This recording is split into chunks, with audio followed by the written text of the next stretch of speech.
नमस्कार दोस्तों। आज हमारी वीर गाथा सीरीज में मलखान के छोटे भाई सुलखान का विवाह कैसे हुआ, आज हम जानेंगे। सुलखान और ढेबा ने कुमायूँगढ़ में जाकर जोगी का भेष धारण कैसे किया और कुमायूँगढ़ पर विजय प्राप्त कैसे की। इन सभी सवालों के जवाब जानने के लिए आप हमारे वीडियो में बने रहिए। उससे पहले यदि आप हमारे चैनल पर पहली बार आए हैं तो चैनल को सब्सक्राइब कीजिए। हम कहानी में आगे बढ़ते हैं। मलखान का ही छोटा भाई सुलखान था। बच्छराज और माँ ब्रह्मा देवी उर्फ तिलका की ये दोनों वीर पुत्र थी। राजा परिमाल ने जसराज और बच्छराज की मृत्यु के बाद अपने बच्चों का पूरी ममता और प्रेम से पालन किया था। रानी मलिना ने सब बच्चों को भरपूर प्रेम दिया तथा बच्चों ने भी रानी मलिना और राजा परिमाल को सदा अपने पिता माता से बढ़कर सम्मान दिया था। महोबा के निकट ही दसपुरवा में बना फरों का राज निवास था। मलखान सिरसा में राज करने लगा था, परंतु संकेत पाते ही राजा परिमाल और अग्रज आला की सेवा में उपस्थित हो जाता था। एक बार सुलखान ने निश्चय किया कि बद्रीनाथ भगवान के दर्शन करें तथा केदारनाथ भगवान भोलेनाथ पर जल चढ़ाएं। राय कठिन थी। आला और राजा परिमाल ने मना कर दिया। बनाफड़ों की तो यही आदत थी, जो ठान लेते थे उसे पूरा करने में जुट जाते थे। फिर मानी किसी की नहीं, मलखान को बुलवाया गया। उसने भाई की इच्छा में रुड़ा नहीं अटकाया। आला ने भी फिर देवपाल ढेबा को एक कठिन कार्य सौंपा। उन दोनों के साथ बहुत सा धन और कुछ सैनिक भेज दिए। ढेबा सुरखी को साथ लेकर पूरी तैयारी से तीर्थ करवाने को बद्रीनाथ के मार्ग पर निकल पड़ी। अनेक गांव, शहर, नदी, पहाड़ों को पार करते हुए दोनों भाई तीर्थ में पहुंच गए।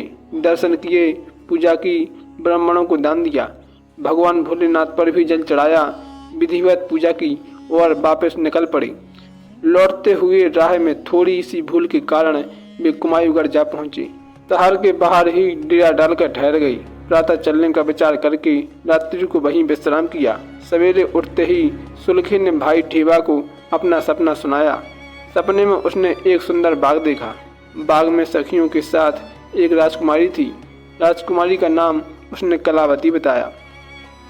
कलावती ने सुंदर सुमनों से गुथी हुई माला सुर्ख के गले में डाली तथा विवाह के लिए आमंत्रित किया। सपना सुनकर ढेबा ने कहा, यहाँ हमें रुकना नहीं है। सपने भ्रम होते हैं, परंतु सुलखान ने इसे भगवान बद्रीनाथ का आशीर्वाद माना। उसने कहा, एक बार यहाँ की राजकुमारी को देखने की योजना बनाते हैं। सपने वाली कलावती वही हुई तो विवाह करना पड़ेगा, यदि वह नहीं हुई तो चुपचाप घर को निकल जाएंगे। ढेबा को यह बात माननी पड़ी। अब राजकुमारी को देखने की योजना बनाई गई। दोनों ने अपने हथियार भीतर छुपाए तथा ऊपर से साधुओं का चोला पहन लिया। राजमहल के पास ही गाते बजाते भिक्षाटन करने लगे। किसी ने उनका सुंदर रूप देखा तो जाकर अपनी रानी पद्मा को जानकारी दी। पद्मा ने दासी को भेजकर जोगियों को महल में बुलवाया। रानी ने उनका परिचय पूछा तो ढेबा ने उत्तर दिया, हम कामरूप की कामाख्या देवी के दर्शन करके आ रहे हैं और अब देवी हिंगलाज के दर्शन करने जा रहे हैं। बोली, सच बतलाओ, तुम पर कोई क्या विपत्ति पड़ गई जो जोगी बनना पड़ा? ढेबा ने उत्तर दिया, रानी जी, तुम्हारा ज्ञान कहाँ गया? अरे, जो भगवान ने भाग्य में लिख दिया उसे कौन मिटा सकता है? पूर्व जन्मों के कर्मों का ही फल इस जन्म में भोगना पड़ता है। किसको कहाँ जन्म मिले तथा कैसा जीवन बिताना पड़े, ये सब विधाता के लेख के अनुसार ही भोगना पड़ता है।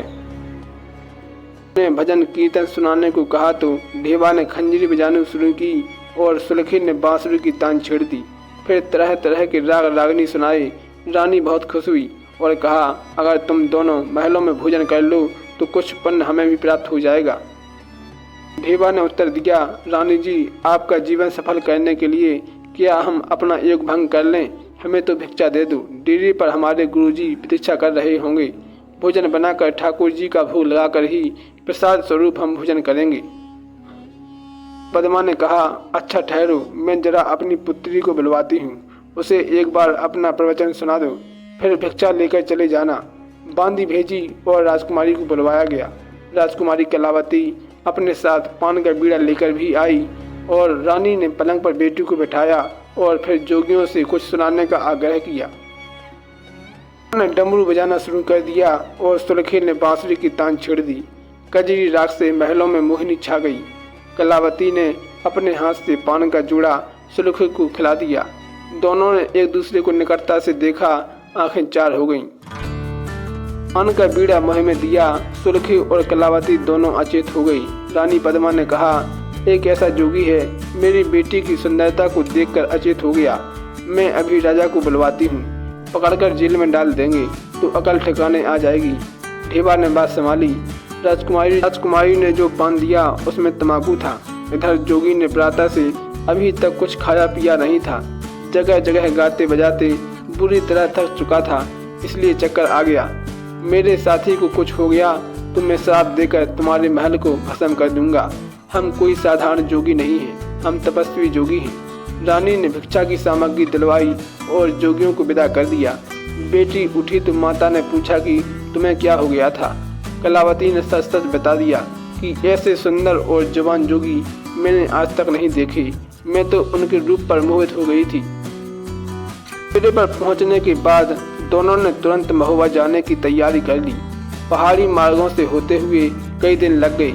महुआ पहुंचकर सुलखे उदास दिखाई पड़े तो माता मलहना ने ढेबा को बुलाकर उदासी का कारण पूछा। ढेबा ने कलावती का किस्सा सुना दिया और कहा, सुलखे की उदासी का उपचार है कुमायूगढ़ की राजकुमारी कलावती से विवाह। मलखे को बुलवाया। मलखान ने सारी बात जानकर समस्या अग्रज आला को बताई। आला ने समझाया, कुमायूं का राजा रतन सिंह है, वहाँ की लड़ाई कौन संभालेगा। पहाड़ों पर ना तोपें काम आती हैं, ना हाथी काम आते हैं। घुड़सवार और पैदल ही लड़ पाते हैं। हमारे यहाँ के सैनिक भी पहाड़ी रास्तों में सफल नहीं होते। विवाह के इस विचार को छोड़ दो। पर महुआ वालों ने तो इरादा करके कभी छोड़ा ही नहीं था। तभी उदल आ गया। सारी बात जानकर उदल ने आग में घी डाल दिया। कोई बात नहीं, राजा रतन सिंह भी तो राजा ही है। हम सुलखे का विवाह कलावती से ही करके लाएंगे। बद्रीनाथ के आशीर्वाद से ही यह कार्य पूरा होगा। पंडित को बुलवाकर शुभ मुहूर्त पूछा और राजाओं को बारात के लिए आमंत्रित कर दिया। घरेलू तैयारी मलहना और देवला और माता तिलकाओं ने पूरी कर ली। मंडप, पूजा, दक्षिणा सब नेंग पूरी कर दिए गई। फिर पंडित को बुलाकर राजा परिमाल ने पत्र लिखवाया। हर कार्य के हाथ पत्र कुमायूगढ़ को भेज दिया। दरबार में हर कार्य ने पत्र पहुंचा दिया। पत्र पढ़कर राजा को क्रोध आ गया। उसने उत्तर लिखवाया, नैनागढ़ के धोखे में मत रहना। मेरा राम रतन सिंह है और इस ओर आने का साहस किया तो सबके सिर काट लिए जाएंगे। पत्र हर कार्य के हाथ वापस भेज दिया गया। पत्र आला को मिला। पढ़ते ही माथे पर चिंता की रेखाएं उभर आईं। मलखान ने कहा, दादा सोच मत करो, चलने की तैयारी करो। राजाओं को चलने की तारीखें दे दी गईं। अपने वाहन और शस्त्र लेकर सब आ गए। पश्चावत हाथी पर आला सवार हुए। बैदल घोड़े पर उदल, कबूतरी घोड़ी पर मलखान। ढेबा ने अपना मन्नुथा घोड़ा आगे संभाला। कजीत हथनी पर सवार हो गई। सभी अपने अपने हथियार और सवारी पर तैयार हो गई। शुभ मुहूर्त देखकर राजा परिमाल का आशीर्वाद लेकर बारात रवाना हो गई। वाया गया। रूपन ने घोड़ा पपीहा और उदल की ढाल तलवार, योगी ब्रह्मानंद का भाला लिया और एपन बाड़ी लेकर कुमायूगढ़ को चल दिया। रूपन रतन सिंह के दरबार पर जा पहुंचा। दरबारी ने पूछा तो साफ कहा, महोबे से बारात आ रही है। राजकुमारी कलावती और वीर सुलखान के विवाह की एपन बाड़ी लेकर आया हूँ। राजा ने जाकर मेरा नैंग भेज दें। दरबान ने पूछा कि क्या नैंग है तुम्हारा। तो रूपन ने कहा, द्वार पर 4 घंटे तलवार से सामना करने के लिए वीर भेज दो। दरबार में सूचना पहुंची तो राजा ने बारी को बुलाने की आज्ञा दी। पर दोस्तों, आज की इस कहानी को हम यहीं पर समाप्त करते हैं। इससे आगे की कहानी जानने के लिए आप हमारे अगले एपिसोड का इंतजार करें। धन्यवाद।